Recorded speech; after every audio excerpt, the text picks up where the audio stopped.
Esses dois fármacos, eles atuam sobre o sistema nervoso autônomo. Nós sabemos que os nervos autonômicos, né, eles podem ser parasimpáticos, né, que tem origem crânio-sacral, por exemplo, o nervo vago, o 10º par de nervo craniano, é o principal nervo aí, parasimpático, que vai inervar várias vísceras tóraco-abdominais, inclusive as vias respiratórias, né? Traqueia, brônquios, bronquíolos, as paredes, o músculo liso dessas vísceras, né? Sempre lembrando, o sistema nervoso autônomo é um sistema de regulação nervosa neurovegetativa, ele vai regular vísceras de forma involuntária. Então, o parasimpático, ele tende a nos adaptar ao repouso. Então, ele reduz batimentos cardíacos, quando a gente está aí tranquilinho, com o fluxo sanguíneo baixo, frequência basal, né, pressão arterial baixa, é o parasimpático que é dominante. Entretanto, quando a gente se estressa, né, por emoções, um estresse emocional, né, medo, raiva, angústia, ou mesmo estresse físico, né, frio, fome. Então, daí nós ativamos cada vez mais o sistema nervoso simpático e diminuímos o parasimpático. Eles funcionam em balança, né, normalmente. Então é um chamado sistema de fuga e luta, né, que nos prepara, né, o nosso organismo para aumentar o metabolismo, aumentar o nível, né, de oxidativo do nosso organismo. Portanto, né, nos pulmões e nos brônquios, portanto nas vias respiratórias, o simpático ele dilata os brônquios. Ele permite então que mais ar passe pelas vias respiratórias, chegando aos alvéolos pulmonares. Ele acelera o coração, aumenta o débito cardíaco, aumenta o fluxo de sangue cardiopulmonar, tá? Aumenta o fluxo de sangue da circulação sistêmica, tá? Aumenta aí a gliconeogênese, aumenta a glicogenólise, a liberação de glicose no fígado. Portanto, né, ele tem vários efeitos que tendem a aumentar então, a circulação, a oxigenação dos tecidos, a captação de oxigênio no pulmão, né, o aumento de disponibilidade de nutrientes no sangue, entre outros efeitos. Então, esses nossos fármacos aqui citados, né, tanto o ipratrópico quanto o fenoterol, eles atuam sobre o sistema nervoso autônomo. E no caso, o nosso órgão-alvo, já que são utilizados como broncodilatadores, são as vias respiratórias. Lembrando que o parasimpático tende a diminuir o calibre, passagem aérea, né, dos brônquios e, portanto, menor quantidade de ar, maior resistência ao fluxo. Isso é típico do repouso, fisiologicamente, enquanto que o simpático e a adrenalina, né, liberada na suprarrenal por estimulação simpática, relaxa a musculatura lisa dos brônquios, das vias respiratórias, aumentando seu diâmetro, permitindo que mais ar seja trocado, né, nos alvéolos pulmonares, renovando o mais, juntamente com o aumento da frequência respiratória, renovando, facilitando a renovação de ar nos alvéolos respiratórios. Então, qualquer fármaco que emite, né, uma estimulação simpática, que nós chamamos, né, essa classe que atua no sistema nervoso autônomo, que produz efeitos miméticos à estimulação simpática, como, por exemplo, broncodilatação, aceleração do coração, entre outros efeitos, nós vamos dizer que esses fármacos são simpático-miméticos. Então, o fenoterol, tal como o salbutamol, tal como o formoterol, são fármacos simpatomiméticos. E, de fato, o fenoterol, né, ele é um simpatomimético que tem seletividade sobre receptores da adrenalina beta-2. Esses receptores beta-2 adrenérgicos, que são alvo, então, da adrenalina, principalmente da adrenalina, né, a noradrenalina, que é o neurotransmissor simpático, tende a ter pouca afinidade sobre os receptores beta-2, mas a adrenalina tem, né, amplo afinidade sobre esses receptores. Então, esses receptores beta-2, eles estão localizados na musculatura lisa do trato respiratório, do trato geniturinário, do trato gastrointestinal, e ao serem estimulados, seja via simpática, adrenérgica, fisiologicamente, ou seja por um fármaco como o fenoterol, né, o estímulo, o agonismo, né, a interação e a estimulação desses receptores promove então relaxamento dessa musculatura. E aí nós temos a dilatação, por exemplo, dos brônquios.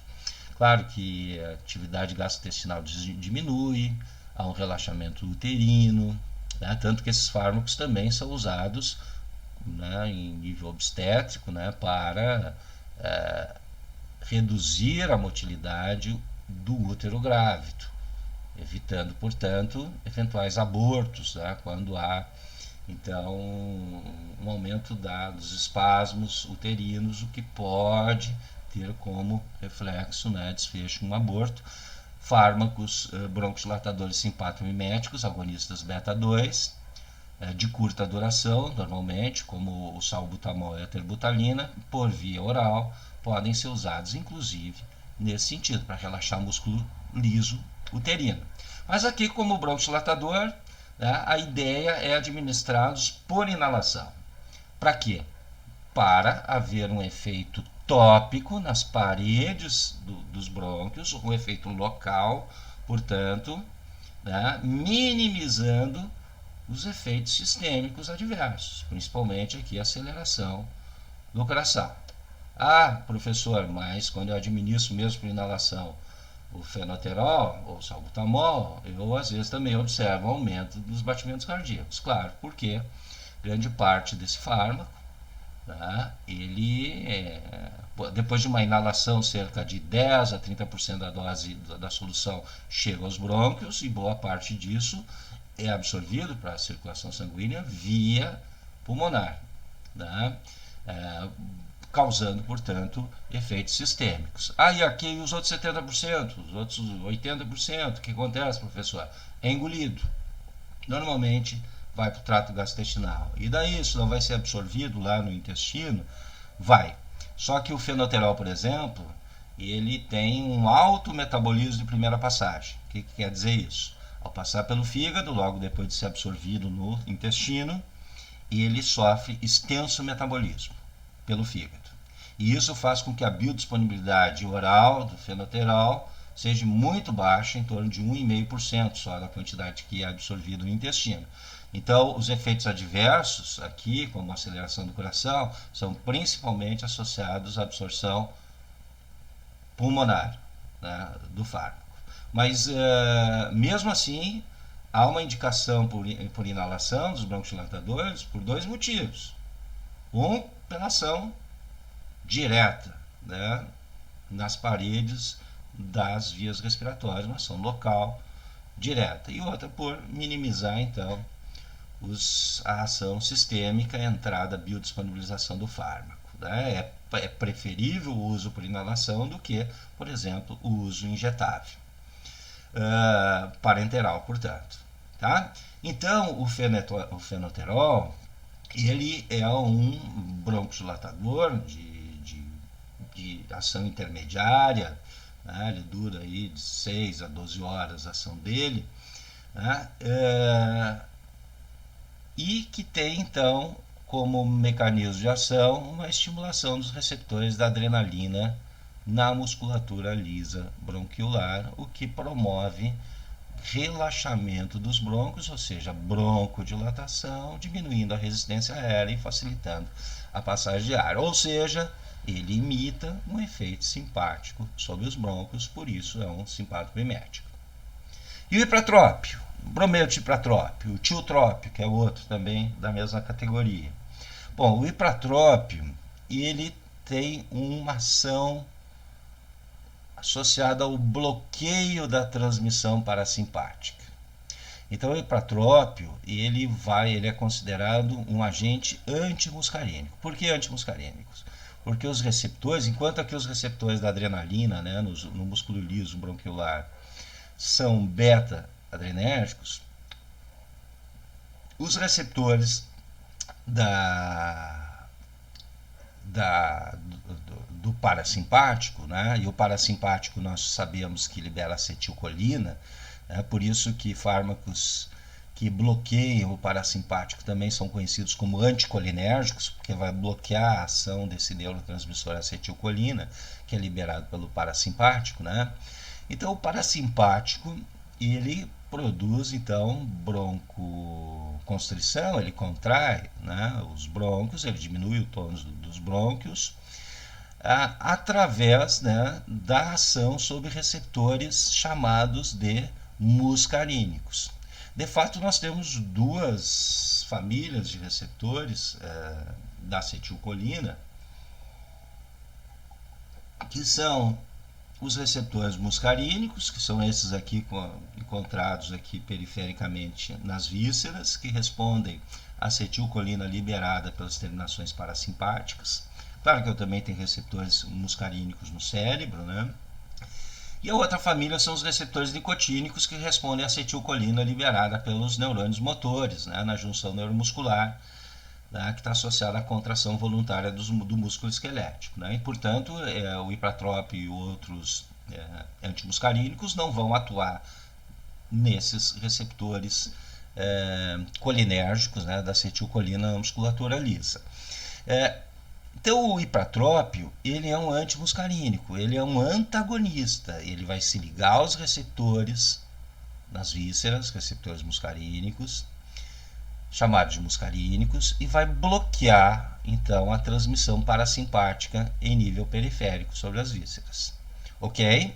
Então, enquanto o fenoterol é um estimulador dos receptores da adrenalina, vai produzir ações simpático-miméticas, e no caso dos brônquios, bronquodilatação. O ipratrópio, ele vai bloquear a estimulação parasimpática. Aqui, observem aqui no nosso desenho aqui, que a estimulação parasimpática, nesse caso aqui, está mostrando, ilustrando uma estimulação do nervo vago. Tá? Então, ele vai bloquear a transmissão vagal parasimpática, produzindo, então, diminuindo o efeito parasimpático sobre os brônquios, né? O efeito parasimpático sobre os brônquios é contrair os brônquios e bronquíolos. Portanto, ele vai diminuir esse efeito, ou seja, vai produzir broncodilatação. E o ipratrópio, de fato, né, ele é unicamente usado por inalação, exatamente por ter uma baixíssima absorção em epitélios, né? Então, a biodisponibilidade dele é muito baixa, mesmo no pulmão. A ação dele vai ser basicamente tópica nas paredes do trato respiratório. Isso quer dizer que só em altíssimas doses ele começa a produzir efeitos adversos mais significativos. Se você olhar lá a bula do ipratrópio na farmacocinética, você vai ver que a biodisponibilidade do ipratrópio é em torno de 2%. Então, ele é um composto nitrogenado, quaternário, então isso dificulta a absorção dele por epitélios. Então, já naturalmente, ele é um fármaco de baixa biodisponibilidade, unicamente usado por via inalatória, de modo que você vai ter uma ação basicamente local com um pouco efeito sistêmico. Claro que os efeitos sistêmicos podem ocorrer, porque à medida que você aumenta a dose, esses 2% aí, que podem ficar biodisponíveis, se tornam cada vez maior quantidade.